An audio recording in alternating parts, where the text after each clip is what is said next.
السلام عليكم ورحمة الله وبركاته دمان خيارتا سو dhawaada waa mar kale barnaamijkan galabta hadduu alla idmo waxaan ku qaada dhigi doonaa laba qodob oo ku saabsan xagga soo galootiga kuwaas oo saameyn weyn ku yeelan kara dadka Soomaalida ah ee sharci doonka ah ee ku nool dalkan Mareykanka 2026 haddii aad nagu cusub tahay subscribe to the channel hadda hore noola joogtay like and share the video idinka mahadcelinaya sidoo kale facebookeena follow-da dhac ku sii insha Allah haddii aan ku bilaabo qodobka koowaad oo ku saabsan arrimaha maxkamadaha iyo soo galootiga dalkan Mareykanka bariha kan waxaa soo baxay in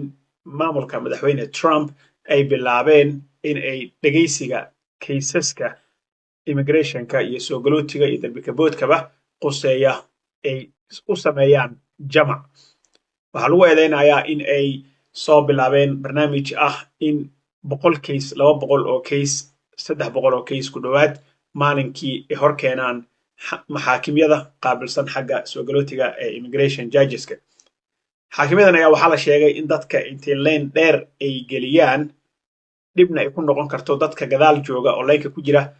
hataa su'aalaha la weydiinayo waxa ay rabaan inay ka saaraan kiisaska faraha badan ee maxkamad sugayaalka ah inay bur iyo biyo u kala bixiyaan bay rabaan sida ay sheegeen waxaana maamulka lagu eedeynayaa in judgekiiba ay ku soo aadiyeen halkii maalin 200 oo case average ahaan judgeskaas ayaa waxaa la rabaa inay go'aan ka gaaraan dadkaas su'aalaha dadka ay weydiinayaanna waxaa ka koow ah lawyer ma leedahay su'aasha labaad oo la weydiinayo waxa waaye ma iska tegaysaa oo mise waxaad claim garaynaysaa asylum ama magangelyo doon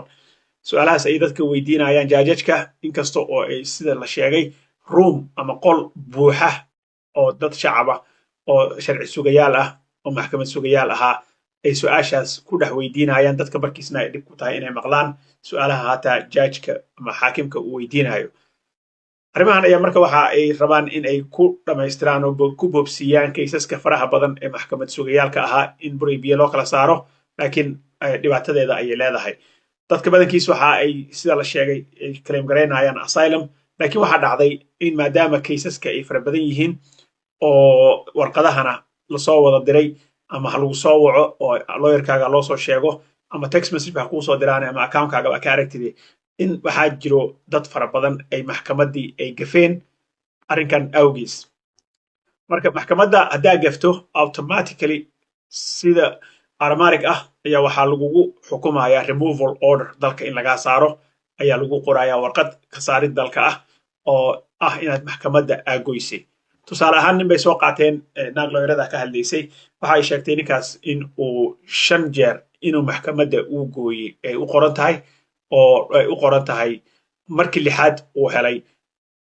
notiiskii ahaa inuu maxkamadda ka soo hormooqdo markuu maxkamadda hor yimina hore ayay ka xireen waxaana ay u qoreen warqaddii ahayd dalka in laga saaro marka arrimahan noocana ayaa dhici kara dadka Soomaalida waxaan rabaa insha Allah tacaala inay ka feejignaadaan gaar ahaan kuwa cusub oo dambi kaboodka ah inay ka feejignaadaan arrinkan isaga ah oo maxkamadaha lawyerada si isku joogto ah ay ula xiriiraan si ay ula socdaan case-kooda meesha uu maraayo oo dhow aan lagugu soo dacweyn in aad maxkamad aad gambisay qodobkaas haddaan halkaas uga tago ku saabsan arrimaha maxkamadaha iyo soo galootiga waxaan eegi doonaa haddii ilaahay idmo warqaddii ama amarkii ka soo baxay judgekii deganaa stateka Massachusetts ee federaaliga ahaa Judge Borow gabadhaas ayaa waxay isku dayday in ay aad iyo aad Soomaalida u badbaadiso gaar ahaan kuwa ku jooga dalkan Mareykanka programka TPS-ka programkii isaga ahaa la noqoshadiisii kadib guushii uu ka gaaray madaxweyne Trump iyo xertiisa Supreme Courtiga maxkamadda ugu sareysa dalka Mareykanka go'aankii isaga ahaa ayaa gabadhii waxay tiri gacmaha ayuu iga xiray waan ka socon waayey marka waxaan hadda go'aansaday in kayska Soomaalidana faraha aan ka qaado oo waxaan ogolahay laga bilaabo saacadan waxaan ku raacsanahay bay tiri maamulka madaxweynaha in ay Soomaalida dalka laga tarxiili karo qof alla qofkii ku joogay Soomaali ahaa TPS programka marka TPS program hadda ku joogtay waxa ay sheegtay in Soomaalida la ogol yahay in hadda la tarxiili karo oo protection anymore aysan haysan haddii aan waxa idinka taabto barnaamijkan TPS-ka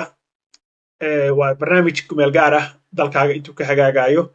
in aad ku joogi karto oo aan lagu tarxiili karin iska shaqaysan karto aad iska deganaan karto dalkan haddaba dad fara badan oo ka yimid dalka Haiti ayaa lagala laabtay gaar ahaan kuwa ku nool magaalada Springfield ee Ohio barnaamijkan marka hay-adda ICE ayaa waxa ay bilowday in ay dadkaas iyaga ah ay u wada yeerto una soo xaadiriso in lagu xiro GPS lugta looga xiraayo GPS lugta looga xiraayo qofka si loola socdo dhaqdhaqaaqiisa iyo meel kasta oo uu joogo marka dadkaas Haiti ka imaaday oo dhan lugta ayaa laga wada xiray badankood xafiiska ay wada imaanayeen oo looga yeerayay si aysan u baxsan meel kalena aysan u aadin programkii TPS ka ahaana waa lagala laabtay marka Soomaalida barnaamijkan in ay ku bilaabeen iyo in kale ma hubo laakiin hadda cid Soomaaliya loo yeeray maadaama programkan uu soo baxay jimcihii hadda aan soo dhaafnay maantana axad ay tahay cid loo yeeray hadeer oo soo far lugta laga xirtay weli ma jiro laakiin anytime waxaad rajayn kartaan ama expect garayn kartaan haddii sida Haiti ay nagu dhacdo in qofka lugta intii laga xirto lala sugo maxkamadiisa ama tarxiilkiisa dalka in laga saaro marka programka TPS ka dad waxaa jiro